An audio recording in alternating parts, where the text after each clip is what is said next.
Dans ce 7e épisode, je vais m'arrêter sur la notion de boys club qui, comme son nom l'indique, signifie un groupe de garçons.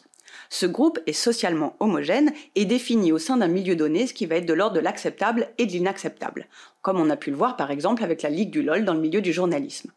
Tous les milieux ont leur boys club, le rap aussi. Et on pourrait résumer finalement l'état d'esprit d'un boys club à la phrase de Kobalade dans Amitié gâchée « Ton pied, mon pied, ta mère, la mienne ». Sous-entendu, on se serre les coudes pour garder le pouvoir tous ensemble. En effet, c'est pas parce qu'on peut être discriminé à certains endroits qu'on n'a pas des privilèges à d'autres. Et précisément, un boys club a pour fonction de maintenir les privilèges et notamment masculins. C'est en ceci que aucune femme ne peut exister au sein de ce groupe à moins de faire ce qu'on appelle la schtroumpfette ou la femme prétexte ou la pique-me comme certains pourraient le dire. Sous-entendu, se conforter aux normes masculines pour pouvoir exister au sein d'un milieu masculin. C'est en ceci qu'il y a une dimension sexiste, voire masculiniste. Mais en plus de cela, il se trouve que ces groupes participent aussi des discriminations raciales et empêchent toute forme de différence de pouvoir exister. Et c'est là qu'on retrouve la dimension FAF.